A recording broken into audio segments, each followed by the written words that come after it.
Hi friends, welcome back to Mazhathulli creations. ഈ channel നിങ്ങൾ ആദ്യമായിട്ടാണ് കാണുന്നതെങ്കിൽ സബ്സ്ക്രൈബ് ചെയ്യാൻ മറക്കല്ലേ. സാവിത്രി ഉമ്മറത്തേക്ക് വന്നതും കാർത്തിയുടെ വണ്ടി വരുന്നത് കാണുന്നു. അപ്പോൾ തന്നെ സാവിത്രി വിചാരിക്കുന്നുണ്ട്, ആഹാ, ഇന്ന് മോൻ നേരത്തെയാണല്ലോ വരുന്നത്. ആ സമയം കാർത്തിയെ കോൺസ്റ്റബിൾ പിടിച്ചിറക്കുകയാണ്. കാർത്തിയെ കണ്ടതും സാവിത്രി ഞെട്ടലോടെ നിൽക്കുന്നു. കാർത്തിയുടെ തലയിൽ ഒരു കെട്ടുണ്ട്, പിന്നെ കയ്യിലും. മോനെ, എന്താണ് നിനക്ക് പറ്റിയത് എന്ന് പറഞ്ഞ് സാവിത്രി ഓടി കാർത്തിയുടെ അടുത്തെത്തി. ഒന്നുമില്ലമ്മേ എന്നൊക്കെ കാർത്തി പറയുന്നുണ്ട്. പിന്നെ അവരോട് പോകാനും പറയുന്നു. സാവിത്രി തന്നെ കാർത്തിയെ പിടിച്ചുകൊണ്ട് വരുന്നുണ്ട്. ഈ സമയത്താണ് രാജലക്ഷ്മിയും നന്ദിനിയും കൈമളും അവിടേക്ക് ഓടിയെത്തുന്നത്. മീനാക്ഷിയും വരുന്നു. മോനെ, നിനക്ക് എന്താടാ പറ്റിയത് എന്ന് വളരെ വിഷമത്തോടെ നന്ദിനി കാർത്തിയോട് ചോദിക്കുന്നുണ്ട്. എല്ലാവരും ചോദിക്കുകയാണ്, രാജലക്ഷ്മിയും എല്ലാവരും ചോദിക്കുന്നു. നീ ശത്രുക്കളായി മാറ്റി നിർത്തിയാലും നിന്റെ മുത്തശ്ശനും മുത്തശ്ശിയും വളർത്തമ്മയും ഒക്കെയാണ് ഞങ്ങൾ. അതുകൊണ്ട് ചോദിക്കുന്നതാ, നിനക്ക് എന്താ പറ്റിയത് എന്ന് കൈമളും ചോദിക്കുന്നുണ്ട്. എനിക്കൊന്നും പറ്റിയിട്ടില്ല, അല്ലെങ്കിൽ തന്നെ എനിക്ക് എന്ത് സംഭവിച്ചാലും നിങ്ങൾക്കെന്താ എന്ന് കാർത്തി പറഞ്ഞപ്പോൾ മീനാക്ഷി പറയുന്നു, ഒരേ വീട്ടിൽ താമസിക്കുന്നവരല്ലേ, അതുകൊണ്ടാ എന്ത് പറ്റിയെന്ന് എല്ലാവരും ചോദിച്ചത്. നിന്റെ അഭിപ്രായ പ്രകടനം ഇവിടെ ആവശ്യമില്ല എന്ന് കാർത്തി പറയുന്നു. സാവിത്രിയും മീനാക്ഷിയെ വഴക്ക് പറയുന്നുണ്ട്.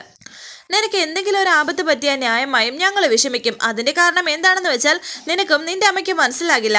അതിന് കാരണം മനസ്സാക്ഷിയൊന്നും ഇല്ലല്ലോ. ദേ, എനിക്ക് നിങ്ങളുടെ ആരുടെയും സിമ്പതിയും സ്നേഹമൊന്നും വേണ്ട. ഈ കാണിക്കുന്നൊക്കെ ശുദ്ധ തട്ടിപ്പാണെന്ന് എനിക്ക് നന്നായിട്ട് അറിയാമെന്ന് കാർത്തി. പോത്തിന്റെ ചെവിയിൽ കിന്നരം വായിച്ചിട്ട് യാതൊരു കാര്യമില്ല. കൊച്ചുമകന് ഒരു ആപത്ത് പറ്റിയെന്നറിഞ്ഞ് ഓടി വന്നാൽ ഞങ്ങളൊക്കെ വെറും മണ്ടന്മാര് എന്നെ കൈമൾ പറഞ്ഞപ്പോൾ ജയറാം പറയുന്നു, അപകർഷതാ ബോധമാണ് ഇവന് ഭരിക്കുന്നത്. നമ്മൾ പറഞ്ഞിട്ടൊന്നും ഒരു കാര്യമില്ല ചാ. വേണ്ട, ഈ കാലം അത്രയും ഞാൻ വളരെ റെസ്പെക്റ്റോടെ മാത്രമേ സംസാരിച്ചിട്ടുള്ളൂ.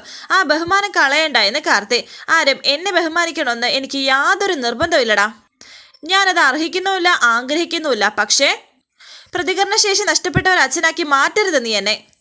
സ്വന്തം മകനെ എൻ്റെ അനുവാദമില്ലാതെ പിടിച്ച് മറ്റൊരുത്തൻ താലി കെട്ടുന്ന കാഴ്ച കണ്ടു നിൽക്കേണ്ടി വന്ന ഗതികെട്ടൊരു പിതാവാണ് ഞാൻ. അതെന്റെ ദൗർബല്യമായിട്ട് നീ കാണരുത്. കല്യാണ സ്ഥലത്ത് വെച്ച് ഞാൻ പകച്ചു നിന്ന് പോയത് നിന്നെയും നിന്റെ പോലീസുകാരെയും പേടിച്ചിട്ടല്ല. അവിടെ എൻ്റെ അച്ഛൻ്റെയും അമ്മയുടെയും മറ്റു കൂടപ്പിറപ്പുകളുടെയും പിന്നെ ഈ ദേവിയുടെയും സാന്നിധ്യം ഉണ്ടായിരുന്നു. അവരെ മറികടന്ന് ഞാൻ എന്തെങ്കിലും ചെയ്യുന്നത് എൻ്റെ മാതാപിതാക്കളെ ധിക്കരിക്കലാണ്. ഞാൻ എൻ്റെ മാതാപിതാക്കളോട് ഒരൊറ്റ തെറ്റേ ചെയ്തിട്ടുള്ളൂ. അത് ഏത് സാഹചര്യത്തിൽ സംഭവിച്ചതാണെന്ന് ഏറെക്കുറെ എല്ലാവർക്കും അറിയാം. ആ ഒരു തെറ്റിന്റെ പേരിൽ എന്നെ ഒറ്റപ്പെടുത്താന്ന് എൻ്റെ അച്ഛനും അമ്മയും ഒഴിച്ച് മറ്റാരും വിചാരിക്കേണ്ട. ഇന്നത്തെ കാലത്ത് അത് ഒരു മഹാ അപരാധമൊന്നുമല്ല. എൻ്റെ മകളോട് നീ കാണിക്കുന്ന അവഗണനയും അക്രമങ്ങളും ഞാൻ തിരിച്ചറിയുന്നുണ്ട്, മനസ്സിലാക്കുന്നുണ്ട്. ഞാൻ ക്ഷമിക്കുന്നത് നീ എൻ്റെയും ദേവിയുടെയും മകനായി വളർന്നത് കൊണ്ട് മാത്രമാ. എൻ്റെ മകളെന്ന് വെച്ചാൽ എൻ്റെ സ്നേഹ ദൗർബല്യമാണ്. എൻ്റെ ഹൃദയം പറിച്ചെടുത്താണ് നീ അവളെ നിന്റേതാക്കി മാറ്റിയത്. കാർത്തി, ഇനി ഇവളുടെ ഒരു തുള്ളി കണ്ണുനീര് ഈ മണ്ണി വീഴുന്നത് ഞാൻ കണ്ടാൽ പിന്നെ ഞാൻ ആ നിമിഷം അവസാനിപ്പിക്കും. നീ അത് മനസ്സിൽ കുറിച്ചിട്ടോ, കേട്ടോ എന്ന് വളരെ ദേഷ്യത്തോടെ ജയറാമൻ കാർത്തിയുടെ മുഖത്ത് നോക്കി പറയുന്നു. ഇത് കേട്ട് സാവിത്രി പറയുന്നു, ദേ, എൻ്റെ മകനെ ആരും ഭീഷണിപ്പെടുത്തുകയൊന്നും വേണ്ട. ദേ, ഇവളെൻ്റെ മകന് ആപത്ത് പറ്റുമെന്ന് സ്വപ്നം കണ്ടത്രേ. അപ്പോൾ ഇവളുടെ മനസ്സിലിരിപ്പെന്താ? ഇവളുടെ പ്രാക്കാണ് എൻ്റെ മോൻ ഇങ്ങനെയൊക്കെ വരാൻ കാരണം. ഇവള് മുരിഞ്ഞ് പ്രാക്കിയിട്ടാണ്. ഇടുക്കേട്ട് നന്ദിനി വിഷമിക്കുമ്പോൾ ജയറാം വീണ്ടും പറയുന്നു, നിർത്തടി. ആ നിൽക്കുന്നവനെ ഒരു മകനെ പോലെ സ്നേഹിച്ച് വളർത്തിയത് ആരാടി? നീ ആണോടി? സൂര്യൻ പടിഞ്ഞാറ് ഉദിച്ചു എന്ന് പച്ച കള്ളം വരെ ഇവിടെ നിന്നാരെങ്കിലും വിശ്വസിച്ചേക്കാം. പക്ഷേ കാർത്തിക്ക് ആപത്ത് വരാൻ വേണ്ടി ദേവി പ്രാർത്ഥിച്ചു എന്ന് പറഞ്ഞാലേ ഇവിടെ ആരും വിശ്വസിക്കില്ല. ഇത് കേട്ട് കാർത്തി പറയുന്നു, നിങ്ങൾ എന്തിനായിപ്പോ ഇങ്ങോട്ട് വന്നതെന്ന്. നന്ദിനി വിഷമത്തോടെ പറയുന്നു, മോനെ, നിനക്ക് എന്തോ ആപത്ത് പറ്റിയെന്നറിഞ്ഞപ്പോൾ അറിയാതെ എല്ലാവരും ഇങ്ങോട്ടൊന്ന് കയറി വന്നു പോയതാ. ക്ഷമിച്ചേക്ക്. അതിരുകളൊക്കെ നീ സൂക്ഷിച്ചു വെച്ചോ. പക്ഷേ വളരെ നല്ല കാര്യം.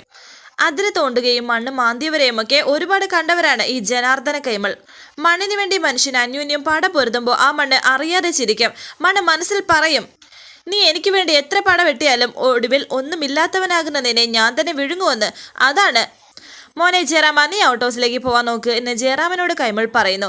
വാ രാജലക്ഷ്മി എന്ന് പറഞ്ഞ് രാജലക്ഷ്മിയും കൂട്ടി കൈമൾ പോകുന്നു. കൂടെ നന്ദിനിയും പോകുന്നു. സത്യത്തിൽ ഇതെന്ത് പറ്റിയതാണ് ACP എന്ന് മീനാക്ഷി കാർത്തികിനോട് ചോദിച്ചപ്പോൾ സാവിത്രി പറയുന്നു, ഓ, സ്നേഹം കിട്ടാൻ അവളുടെ ഒരു ലോഹ്യം കൂടാൽ പഞ്ചാമൃത പ്രണയം, അവളുടെ ഒരു കിന്നാരം. മീനാക്ഷി പറയുന്നു, എനിക്ക് ഇയാളുടെ സ്നേഹമൊന്നും വേണ്ട. ഇയാളെ വെറുത്തിട്ടേച്ച് പോയ ആ മൈഥിലി കൊട്ടേഷൻ കൊടുത്തിട്ട് ആരെങ്കിലും എടുത്തിട്ട് താങ്ങിയതാണോന്ന് അറിയാൻ ചോദിച്ചതാ. അങ്ങനെയാണെങ്കിൽ പിറകെ നിങ്ങൾക്കും കിട്ടും. ഇത് കേട്ട് രണ്ടുപേരും ഒന്ന് ഞെട്ടി. അത്രയും പറഞ്ഞ് മീനാക്ഷി അകത്തേക്ക് കയറി പോകുന്നു. വാ മോനെ എന്ന് പറഞ്ഞ് സാവിത്രി കാർത്തിയെ പിടിച്ചുകൊണ്ട് പോകുന്നുണ്ട്. രാജലക്ഷ്മിയും കൈമളും അകത്തേക്ക് കയറുന്നതിന് മുമ്പ് നന്ദിനി പറയുകയാണ് അവരോട്, അമ്മേ, കാർത്തി മോൻ എന്തോ ശനിദോഷമുണ്ടെന്ന് തോന്നുന്നു, നമുക്ക് നാളെ തന്നെ ഒരു ജോത്സ്യരെ വിളിക്കാം മോളെ എന്ന് രാജലക്ഷ്മിയും പറയുന്നു. അങ്ങനെ അവർ 3 പേരും അവിടെ നിന്ന് പോയി. പിന്നീട് കാണിക്കുന്നത് കാർത്തി മുറിയിലിരിക്കുകയാണ്. നല്ല വേദനയുണ്ട് കൈക്കും തലയ്ക്കും നെറ്റിക്കുമൊക്കെ. മീനാക്ഷി കാർത്തിക്ക് ടാബ്ലറ്റ് എടുത്ത് കൊടുക്കുന്നുണ്ട്. പെയിൻ കില്ലറാ, കഴിക്കുക, വേദന തൽക്കാലം കുറയും എന്നെ മീനാക്ഷി പറഞ്ഞപ്പോൾ ദേഷ്യത്തോടെ കാർത്തി മീനാക്ഷിയെ നോക്കുന്നുണ്ട്. എന്നെ ദഹിപ്പിക്കാനുള്ള നോട്ടമൊന്നും നോക്കണ്ട, ഞാനൊന്നും ചെയ്തതൊന്നും അല്ലല്ലോ, തന്നെ പോയി ചാടിക്കൊടുത്തതല്ലേ എന്ന് മീനാക്ഷി. മതിയടി കളിയാക്കിയതെന്ന് കാർത്തി. ഞാൻ കളിയാക്കിയതൊന്നുമല്ല, കാര്യം പറഞ്ഞതാ. എന്നോടുള്ള ദേഷ്യമൊന്നും ഗുളികയോട് കാണിക്കണ്ട, വേദന മാറാൻ ഇത് ഉപകരിക്കും. അടിമയോ വേലക്കാരിയോ തരുന്നെന്ന് കരുതിയാൽ മതി, അഭിമാന ഗോപുരമൊന്നും തകർന്ന് വീഴില്ല എന്നെ മീനാക്ഷി പറഞ്ഞപ്പോൾ കാർത്തി പറയുന്നു, എനിക്ക് ഒരു ഗുളികയും വേണ്ട, നിങ്ങൾക്ക് ദൈവം തന്ന ഗുളികയുടെ വേദന മാറാനാ ഈ ഗുളിക. വേദന ടപ്പേന്ന് മാറും, മസിലെ പിടിച്ചിരിക്കാതെ ഇത് കഴിക്കുമാശേ എന്ന് പറഞ്ഞ മീനാക്ഷി കാർത്തിക്ക് ആ ടാബ്ലറ്റ് കൊടുത്തു. കാർത്തി ടാബ്ലറ്റ് കഴിച്ചു. ഒരു ചിരിച്ചിരിക്കുകയാണ് മീനാക്ഷി. ദേഷ്യത്തോടെ കാർത്തി മീനാക്ഷിയെ നോക്കുന്നു. അറിയാത്ത പിള്ള ചൊറിയുമ്പോൾ അറിയും, ഇങ്ങനൊരു അപകടം സംഭവിക്കുമെന്ന് എൻ്റെ അമ്മ മുൻകൂട്ടി കണ്ടതാ. അത് പറഞ്ഞപ്പോൾ എന്തെല്ലാം കളിയാക്കലായിരുന്നു എന്നോട്. ഇപ്പോൾ അനുഭവം കിട്ടിയപ്പോൾ പഠിച്ചോ എന്നെ മീനാക്ഷി പറഞ്ഞപ്പോൾ കാർത്തി പറയുന്നു, പല്ല് ചിലയ്ക്കുന്നത് പോലെ നിന്ന് ചിലയ്ക്കാതെ ഇറങ്ങിപ്പോടി. ഞാൻ പോവുക, നിങ്ങൾക്ക് തന്നെ നടക്കാൻ പോലും ഇല്ലാത്ത ത്രാണി പോലും ഇല്ലെന്ന് കരുതി പറഞ്ഞതാ. ഞാനും എൻ്റെ അമ്മയ്ക്കും നിങ്ങൾക്കിപ്പോൾ ശത്രുവാണല്ലോ. നിങ്ങൾക്കിപ്പോൾ കഷ്ടകാല സമയമാണ്, കണ്ടക ശനിയാണ്, കണ്ടകൻ വന്നാൽ കൊണ്ടേ പോവുന്നാ കേട്ടത്. ഇത് കേട്ട് കാർത്തി പറയുന്നു, പിന്നെ നീ നിന്റെ അമ്മയുമല്ലേ മനുഷ്യന്റെ ആയുസിന്റെ പുസ്തകം എഴുതി വെച്ചിരിക്കുന്നത്. എൻ്റെ കൈ നിന്റെ കരണത്ത് പതിക്കണ്ടെങ്കിൽ ഇറങ്ങിപ്പോടി.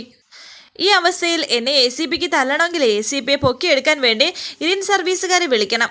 ചാടി എഴുന്നേറ്റല്ലേ മൂക്കും കുത്തി വീഴും.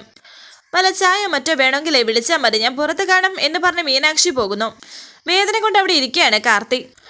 മുറിയിൽ നന്ദിനിക്ക് വല്ലാത്ത വിഷമത്തോടെ അങ്ങോട്ടും ഇങ്ങോട്ടും നടക്കുകയാണ് നന്ദിനി അപ്പുറത്തെ ഭാഗത്തേക്ക് പോയി നോക്കുകയാണ്. കാർത്തി ഒന്ന് കണ്ടില്ലല്ലോ, മീനാക്ഷി ഒന്ന് കണ്ടിരുന്നെങ്കിൽ കാർത്തിക്ക് എങ്ങനെയുണ്ടെന്ന് ചോദിക്കായിരുന്നു എന്നൊക്കെ വിചാരിച്ച് ഇങ്ങനെ നിൽക്കുകയാണ് നന്ദിനി. പുറത്ത് ജയറാമനെ നിൽക്കുന്നത് നന്ദിനി കാണുന്നു. ജയറാമൻ ഓരോ കാര്യങ്ങളൊക്കെ ആലോചിച്ച് നിൽക്കുകയായിരുന്നു. അപ്പോഴാണ് നന്ദിനി അവിടെ നിൽക്കുന്നത് ജയറാമനും കാണുന്നത്. ജയറാമൻ നന്ദിനിയുടെ അടുത്തേക്ക് വന്നു. എന്താ ഉറങ്ങിയില്ല എന്ന് ജയറാം ചോദിക്കുന്നു.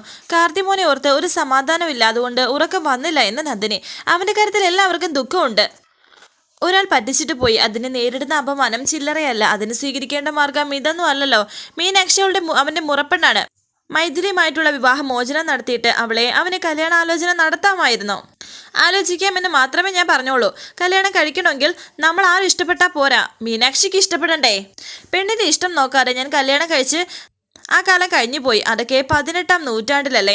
ഒരു കുടുംബജീവിതം എന്ന് വെച്ചാൽ ഈക്വൽ പാർട്ട്ണർഷിപ്പാണ്. ഭാര്യ ഭർത്താക്കന്മാർ പരസ്പരം ബഹുമാനിക്കണം, പരസ്പരം അംഗീകരിക്കണം, സ്നേഹിക്കണം. അത്തരം മനോഹരമായ ഒരു കുടുംബജീവിതം തകർത്തവനാണ് ഞാൻ. അതോടെ ഞാനും തകർന്നു. എനിക്ക് സമാധാനമേ ഇല്ല. എന്തിനെ ഇങ്ങനെ ജീവിക്കുന്നു എന്ന് തോന്നിപ്പോവുകയാണ് എനിക്ക്. ആത്മഹത്യ, അപമാനം, ഏറ്റ അപമാനങ്ങൾക്കെല്ലാം അപ്പുറമാണ്. അറിയാവുന്നവരെ പരിഹസിക്കും, തന്നെയല്ല അതിനുള്ള ധൈര്യമൊന്നുമില്ല. നന്ദിനി മനസ്സിൽ വിചാരിക്കുന്നു, ഞാൻ എന്ത് പറഞ്ഞാ ജേട്ടനെ ആശ്വസിപ്പിക്കുന്നത്? അമ്മ അറിഞ്ഞാൽ തന്നെയല്ല, എനിക്കിപ്പോൾ ജേട്ടൻ ഒരു അന്യനാണ്. ഒന്നും മിണ്ടാതെ നന്ദിനി നിന്നപ്പോൾ ദേവി എന്ന് ജയറാം വിളിക്കുന്നു. ഞാൻ പൊയ്ക്കോട്ടെ ജേട്ടാ, രാത്രിയായി. നമ്മൾ 2 പേരും മാത്രം ഇങ്ങനെ നിൽക്കുന്നതിൽ എന്തായാലും ഒരു ശരിക്കേടുണ്ട് എന്ന് നന്ദിനി. എന്ത് ശരിക്കേട്? എന്താ ദേവി, നീ എന്തിനാ ഇങ്ങനെയൊക്കെ പറയുന്നത് എന്ന് ജയറാമൻ പറഞ്ഞപ്പോൾ നന്ദിനി പറയുന്നു, എനിക്ക് ഇങ്ങനെയൊക്കെ പറയാനേ പറ്റൂ ജേട്ടാ എന്ന് നന്ദിനി. ദേവി, നിന്നെ ഞാൻ വേദനിപ്പിച്ചതിനും കരയിച്ചതിനുമൊക്കെ എനിക്ക് ഒരു ദൂരെ നിന്നെങ്കിലും മാപ്പ് പറയാനും പ്രായശ്ചിത്തം ചെയ്യാനും നീ എനിക്ക് ഒരു അവസരം പോലും തരുന്നില്ലല്ലോ. അതെങ്കിലും മതിയായിരുന്നു. അതുപോലും നീ എനിക്ക് നിഷേധിക്കുകയാണല്ലോ ദേവി. എന്താ ചേട്ടാ ഇത്? എനിക്ക് ചേട്ടനോട് ദേഷ്യം വെറുപ്പുണ്ടെങ്കിലല്ലേ അതിന് പ്രസക്തിയുള്ളൂ. എനിക്ക് ചേട്ടനോട് ഒരു പരിഭവവും ഇല്ല. പക്ഷേ കാലത്തിൻ്റെ നീതിയും നിയമവും നമ്മൾ അനുസരിച്ചല്ലേ പറ്റൂ. ഞാൻ എൻ്റെ മകളെ ഏറ്റെടുത്ത എൻ്റെ മീനാക്ഷിയുടെ അച്ഛൻ എന്നതിലപ്പുറം യാതൊന്നും ജേട്ടനോട് എൻ്റെ മനസ്സിലിപ്പോൾ ഇല്ല. കൊട്ടിയടച്ച വാതിലുകൾ തിരികെ തട്ടാൻ പാടില്ല. കാരണം ഒരിക്കൽ പടിയിറക്കി വിട്ടതാണ് നമ്മുടെ മനസ്സ് പലതും അംഗീകരിച്ചെന്ന് വരില്ല എന്ന് പറഞ്ഞ് നന്ദിനി അകത്തേക്ക് കയറി പോകുമ്പോൾ വിഷമത്തോടെ നിൽക്കുകയാണ് ജയറാമൻ. പിന്നീട് കാണിക്കുന്നത് പിറ്റേ ദിവസം ഒരു തിരുമേനിയെ വരുത്തിയിരിക്കുകയാണ് രാജലക്ഷ്മി അമ്മ. അദ്ദേഹം കബഡി നിർത്തി കാര്യങ്ങൾ പറയാൻ തുടങ്ങുന്നു. ഇപ്പുറത്ത് നിന്ന് മീനാക്ഷിയും ഇത് കേൾക്കുന്നുണ്ടായിരുന്നു. തിരുമേനി പറയുന്നു, ഇതുവരെ നമ്മൾ ആരും കണ്ടെത്താത്ത ഒരു പ്രശ്നങ്ങൾ ചെമ്പകമംഗലം തറവാട്ടിലുണ്ട്. എല്ലാവരും ആശങ്കയോടെ ഇരിക്കുന്നു. വീണ്ടും അദ്ദേഹം പറയുന്നുണ്ട്, എന്നാൽ ഈ പ്രപഞ്ചത്തിലെ എല്ലാ പ്രശ്നങ്ങൾക്കും പരിഹാരമുള്ളതുപോലെ ഈ കുഴപ്പങ്ങൾക്കും ഉണ്ട് പരിഹാരം. വിഷയം എന്താണെന്ന് ജ്യോത്സ്യൻ വിശദീകരിച്ച് പറയൂ എന്ന് കൈമൾ പറഞ്ഞപ്പോൾ തിരുമേനി പറയുന്നു, പൂർവ്വ പിതാമഹന്മാരിൽ നിന്നും ഉണ്ടായതായേക്കാം ചില ശാപങ്ങൾ ഈ തറവാട്ടുമേൽ വന്ന് പതിച്ചിട്ടുണ്ട്.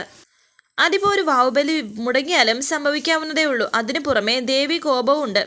ഈ ദേവി കോപം എങ്ങനെയുണ്ടായി? മുടങ്ങാതെ എല്ലാ വഴിപാടും പൂജകളും നമ്മൾ നടത്തുന്നതല്ലേ എന്ന് രാജലക്ഷ്മി.